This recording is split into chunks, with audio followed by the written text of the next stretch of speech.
ഇത് mass Motors ഇതാണ്. Honda Activa വണ്ടി സ്റ്റാർട്ടിങ് കംപ്ലൈൻ്റ് ആയിട്ട് വന്നിട്ടുണ്ട്. സെൽഫ് അടിക്കുള്ള സ്റ്റാർട്ട് ആവുള്ള എന്നാണ് കംപ്ലൈൻറ്റ് പറഞ്ഞത്. പക്ഷേ നിലവിൽ അതിൻ്റെ കംപ്ലൈൻറ്റ് എന്ന് പറഞ്ഞാൽ പ്ലഗ് പോയേക്കണം കേട്ടോ. ഈ പ്ലഗ് ശ്രദ്ധിച്ചാൽ മനസ്സിലാവും അതിൻ്റെ കറക്റ്റ് ആ പോയിൻ്റ് വന്ന ഭാഗം നല്ല രീതിയിൽ കരി കയറി വന്നിട്ടുണ്ട്. ഓയിൽ മൈന്യൂട്ടായിട്ട് കയറി എഞ്ചിനിൽ കത്തണമുണ്ട്. അതാണ് ആ കംപ്ലൈൻറ്റിൻ്റെ കാരണം കേട്ടോ. അപ്പോൾ അത് അഴിച്ച് ക്ലിയർ ചെയ്യാതെ കൊണ്ട് 100% ഇത് കംപ്ലൈൻറ്റ് മാറാൻ പോകുന്നില്ല. ഈ പ്ലഗ് കാണുമ്പോൾ തന്നെ അറിയാം വലിയ പഴക്കമായിട്ടില്ല. പ്ലഗ് ഇടയ്ക്ക് മാറ്റിയിട്ടാണ്. ഈ കംപ്ലൈൻറ്റ് ഉള്ളത് കൊണ്ട് തന്നെ പുതിയ പ്ലഗ് ഇട്ടാലും നിൽക്കില്ല. കുറേ കഴിയുമ്പോൾ ഇതേപോലെ കംപ്ലൈൻറ്റ് വന്നു പോകും. പിന്നെ എഞ്ചിനിലെ ഓയിൽ ലെവൽ നമ്മൾ നോക്കി, ഓയിൽ അല്പം കുറവുണ്ട്. അപ്പോൾ അതും കൂടി ഒന്ന് ടോപ്പപ്പ് ചെയ്യുന്നുണ്ട് കേട്ടോ. പിന്നെ നമ്മൾ വണ്ടി ഓടിച്ച് നോക്കുന്ന സമയത്ത് ക്ലച്ചൊക്കെ റേസിങ് കൂടുതൽ കാണിക്കുന്നുണ്ട്. അതായത് CVT ക്ലച്ചാണ്, ബെൽറ്റ് ഡ്രൈവ് ആണല്ലോ നമ്മുടെ വണ്ടി.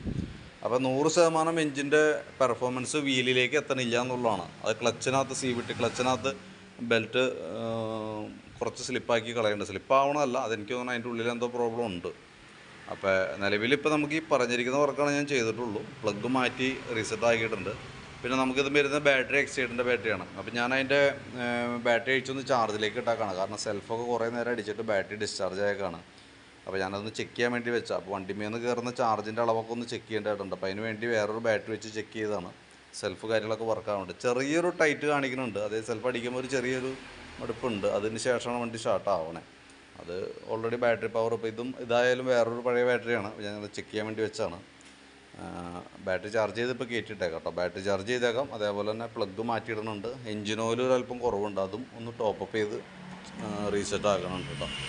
ഇതാണ് നിലവിൽ നമ്മുടെ വണ്ടിയുടെ വർക്കിൻ്റെ ഡീറ്റെയിൽസ്. ഏകദേശം വേറെ നമുക്ക് ജനറൽ സർവീസോ കാര്യങ്ങളൊന്നും പറഞ്ഞിട്ടില്ല. അപ്പോൾ അതുകൊണ്ട് ഈ പറഞ്ഞിരിക്കുന്ന വർക്ക് മാത്രമാണ് നമ്മളിപ്പോൾ ചെയ്തേക്കുന്നത്. ഓക്കെ.